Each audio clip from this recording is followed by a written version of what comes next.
Hello everyone, কাস্টেক চ্যানেলে সবাইকে স্বাগতম। ফিরে এলাম সিএসএস টিউটোরিয়াল ফর বিগিনার সিরিজের নতুন আরেকটি ভিডিও নিয়ে। আজকের ভিডিওতে আমরা আলোচনা করব সিএসএস এর বিভিন্ন টাইপ নিয়ে। ফিরে আসছি ইন্ট্রো ভিডিওর পর। Please like, share and subscribe to our channel.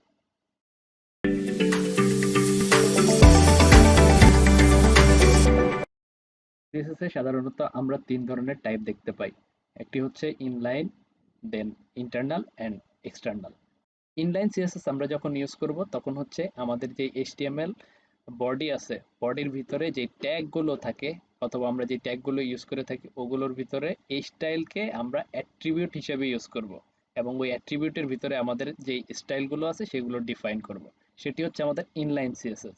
R internal CSS হচ্ছে আমাদের এইচটিএমএল যে পেজটা থাকবে সেটির হেড ট্যাগের ভিতরে লিখতে হবে। হেড ট্যাগের ভিতরে আমরা স্টাইল নামে একটা ট্যাগ ওপেন করে সেটির ভিতরে এইচটিএমএল ট্যাগ ওপেন করে সেটির ভিতরে আমরা হচ্ছে আমাদের ডিজাইনগুলো ডিফাইন করব এবং ওই অনুযায়ী আমাদের ডিজাইনগুলো কাজ করবে। আর এক্সটার্নাল সিএসএস সম্পূর্ণ আলাদা একটা ফাইল থাকবে সিএসএস এর, ওখানে হচ্ছে আমরা আমাদের যাবতীয় সব সিএসএস এর স্টাইল লিখে লিখে দিব এবং ওই অনুযায়ী আমাদের সিএসএস কাজ করবে।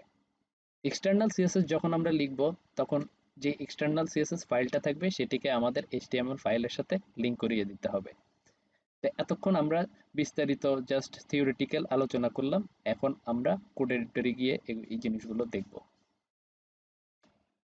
আমরা আমাদের কাজের সুবিধার জন্য লাস্ট ক্লাসে আমরা যে এক্সাম্পলটা দেখেছি সেটি নিয়েই কাজ করব।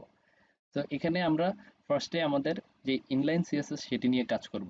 তো আমরা বলেছিলাম আমাদের ইনলাইন সিএসএস ইউজ করা হয় বর্ডার ট্যাগের ভিতরে যে এইচটিএমএল এলিমেন্টগুলো আছে তার উপরে, এবং তার মধ্যে আমরা কি করতে পারি, তার মধ্যে হচ্ছে আমরা ইনলাইন এলিমেন্ট ইউজ করব হচ্ছে স্টাইল অ্যাট্রিবিউটের সাহায্যে। তো আমরা এখানে ফার্স্টে h1 আমাদের একটি আমরা জানি এইচটিএমএল এলিমেন্ট, সো এটির মধ্যে হচ্ছে আমরা অ্যাট্রিবিউট হিসাবে style স্টাইল লিখে ইকুয়াল টু দিয়ে তারপর ডাবল কোটেশন দিব। তো এই ডাবল কোটেশনের ভিতরে হচ্ছে আমাদের সব স্টাইল ডিফাইন করতে হবে। সো আমরা সিম্পলি এখানে শুধুমাত্র দেখব যে কিভাবে এই হেডিংটাকে কালার করতে হয়।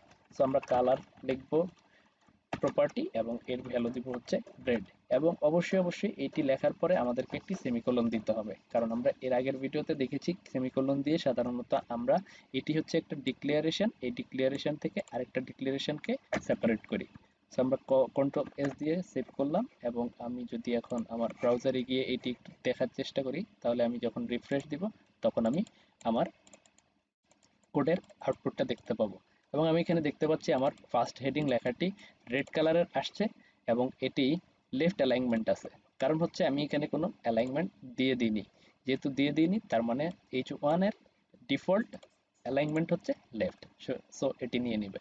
তাহলে আমরা হচ্ছে এইভাবে আমাদের যে কোনো ট্যাগের মধ্যে ইনলাইন সিএসএস অ্যাড করতে পারি। তো আমরা ইনলাইন সিএসএস কিভাবে কাজ করে সেটি দেখলাম, এখন আমরা দেখব হচ্ছে ইন্টারনাল সিএসএস কিভাবে কাজ করে অথবা কিভাবে ডিফাইন করতে হয়। তো তার জন্য আমি এখানে ফার্স্টে একটি H2 নিলাম এবং কন্ট্রোল ই প্রেস করে এটিকে সম্পূর্ণ ট্যাগটি নিয়ে আসলাম। এখন এটির মধ্যে আমি দিয়ে দিলাম আমাদের সিও এন্ড সেকেন্ড হেডিং লিখে আমি সেভ করলাম। এখন হচ্ছে আমি ইন্টারনাল সিএসএস আমি বলেছিলাম যে আমরা আমাদের যে এইচটিএমএল পেজ আছে তার হেড ট্যাগের ভিতরে ইউজ করতে হবে। সো আমি হেড ট্যাগের ভিতরে আমি হচ্ছে এখন এখানে এই স্টাইল আমি হচ্ছে অ্যাট্রিবিউট হিসেবে ইউজ করেছি, আর এখানে ইউজ করব হচ্ছে আমি ট্যাগ হিসাবে। সো HTYL স্টাইল লিখে আমি যদি কন্ট্রোল ই হিট করি তাহলে হচ্ছে আমাদের যেই স্টাইল লেখার জন্য যেই ট্যাগটা সেটি কমপ্লিট হয়ে যাবে। আর এগুলো আমি কমপ্লিট করতে পারছি, আমার এখানে Zen-coding ইনস্টল করা আছে। Zen-coding হচ্ছে একটা প্লাগইন, উপরে আই বাটনে ক্লিক করে আপনারা আমাদের এই Zen-coding ইনস্টলের ভিডিওটি দেখে আসতে পারেন। সো এখান থেকে হচ্ছে আমি এইভাবে একটু স্টাইল করে নিব। এখন হচ্ছে আমার ফার্স্টে আমরা আমাদের সেকেন্ড ভিডিওতে দেখেছিলাম ফার্স্টে আমরা হচ্ছে সিলেক্টর দিতে হয়, তাহলে এখানে H2 হচ্ছে আমার সিলেক্টর এবং তারপর আমাদের সেকেন্ড ব্র্যাকেট দিতে হয়। সেকেন্ড ব্র্যাকেটের পরে আমার হচ্ছে প্রপার্টি এবং ভ্যালু ডিক্লেয়ার করতে হয়। সো প্রপার্টি হিসেবে আমি ফার্স্টে দেব ব্যাকগ্রাউন্ড কালার, যেহেতু এখানে আমাদের দুটি ওয়ার্ড আছে তার জন্য আমাদের মাঝখানে হাইফেন ইউজ করতে হবে, এবং ব্যাকগ্রাউন্ড কালার হচ্ছে আমার রেড, এবং আমার হচ্ছে সেমিকোলন দিয়ে শেষ করতে হবে। কালার দিব হচ্ছে আমি ব্ল্যাক, এবং হচ্ছে আমি টেক্সট অ্যালাইন দিব, টেক্সট অ্যালাইন সেন্টার দিব। সেন্টার দিব এবং সেভ করব। এখানে ব্যাকগ্রাউন্ড কালার, কালার এবং টেক্সট অ্যালাইন হচ্ছে আমার প্রপার্টিজ এবং রেড, ব্ল্যাক এবং সেন্টার হচ্ছে আমার ভ্যালু। তো আমি এটাকে সেভ করলাম, সেভ করে আমার ব্রাউজারে গিয়ে এখন যদি আমি রিফ্রেশ করি তাহলে হচ্ছে আমার ডিজায়ার্ড যে আউটপুটটা সেটা দেখতে পাচ্ছি। তো এইভাবে হচ্ছে আমরা আমাদের HTML পেজের ভিতরে ইন্টারনাল সিএসএস অ্যাপ্লাই করতে পারি। আমরা এতক্ষণ পর্যন্ত ইনলাইন এবং ইন্টারনাল সিএসএস দেখেছি। এখন আমরা এক্সটার্নাল সিএসএস নিয়ে একটু আলোচনা করব এবং কিভাবে এক্সটার্নাল সিএসএস অ্যাপ্লাই করতে হয় সেটিও দেখব। এক্সটার্নাল সিএসএস লেখার জন্য আমাদের এক্সট্রা একটা সিএসএস ফাইল লাগবে। তার জন্য হচ্ছে আমরা ফার্স্ট একটা ফাইল ক্রিয়েট করে নিই। কন্ট্রোল এন দিয়ে আমরা নতুন একটা ফাইল নিয়ে নিলাম। এখন এখানে জাস্ট সি লিখে কন্ট্রোল এস প্রেস করে আমরা এই ফাইলটিকে সেভ করব। অবশ্যই এই ফাইলটি যখন আমি সেভ করব, আমার HTML ফাইলটি যেই ফোল্ডারে থাকবে অথবা যে লোকেশনে থাকবে সেই লোকেশনেই আমি চেষ্টা করব আমার CSS ফাইলটাকে সেভ করার জন্য। সো আমরা ফার্স্টে আমাদের যে লোকেশন আছে সেটিকে দেখিয়ে দিচ্ছি। ডেস্কটপ থেকে CSS এবং এখান থেকে হচ্ছে আমি style.css লিখে আমি এখান থেকে আমাদের ক্যাসকেডিং স্টাইল শিট বা CSS সিলেক্ট করে দিতে হবে। এই যে ক্যাসকেডিং স্টাইল শিটস নামে যে এক্সটেনশন আছে সেটি সিলেক্ট করে দিতে হবে। তারপরে আমি সেভ দিব। এখন আমার CSS ফাইলটা সেভ হয়ে গেছে। সেভ হওয়ার পরে আমি হচ্ছে এখানে কি করব, আমার HTML পেজে ফেরত যাব। এখন এখানে গিয়ে আমি হচ্ছে একটা H3 ক্রিয়েট করব। H3 এর মধ্যে আমরা জাস্ট লিখে দিব থার্ড হেডিং। হেডিং লিখে আমি সেভ করব। এখন আমি এই H3 এর উপরে আমার কিছু স্টাইল অ্যাপ্লাই করব।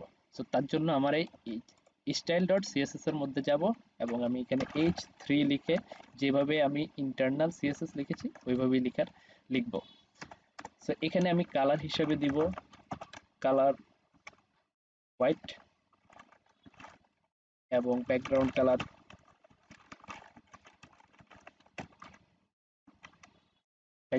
ব্ল্যাক। আমাদের বানান অবশ্যই ঠিক হতে হবে। ব্যাকগ্রাউন্ড কালার সেভ এবং আমি আমার এই ফাইলটাকে সেভ করব এবং তার সাথে সাথে আমার HTML ফাইলটাকেও সেভ করব। এখন আমি যদি আমার ব্রাউজারে গিয়ে এটির আউটপুট দেখার চেষ্টা করি, আমি রিলোড করব, দেখা যাচ্ছে যে আমার আসলে আউটপুট আমি যেটা ডিজায়ার্ড যে আউটপুট ছিল সেটি আসেনি। তো না আসার একটা বড় কারণ হলো আমি এই CSS যে ফাইলটা লিখেছি এই ফাইলটাকে আমার কোনোভাবেই HTML ফাইলের সাথে লিঙ্ক করানো হয়নি। তার জন্য হচ্ছে আমার যে আউটপুটটা সেটা আমি আসলে দেখতে পাচ্ছি না। তো প্রথমে আমাকে তাহলে এক্সটার্নাল CSS এর যে ফাইলটা আছে সেটিকে লিঙ্ক করতে হবে। সো লিঙ্ক করার জন্য আমাদের একটি ট্যাগ আছে HTML এ, সেটি হচ্ছে লিঙ্ক ট্যাগ।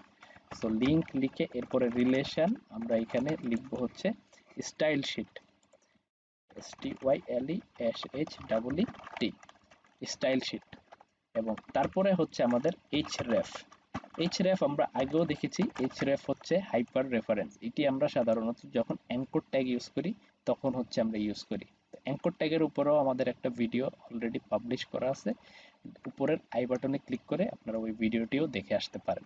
সো href এ আমরা হচ্ছে শুধুমাত্র আমাদের যেই স্টাইল ডট সিএসএস, স্টাইল অবশ্যই বানান ঠিক হতে হবে, স্টাইল ডট সিএসএস লিখে আমরা হচ্ছে এটিকে সেলফ ক্লোজিং ট্যাগ বা হচ্ছে এই ট্যাগের লিঙ্ক ট্যাগের কোনো ক্লোজিং ট্যাগ নাই। তো তার জন্য হচ্ছে আমরা এটাকে এভাবে ক্লোজ করতে হবে এবং এখানে হচ্ছে আমি জাস্ট যেহেতু আমাদের সেম ফোল্ডারেই আমার HTML এবং CSS ফাইলটা আছে, আমি জাস্ট আমার CSS ফাইলের নামটা দিয়ে দিলেই হবে।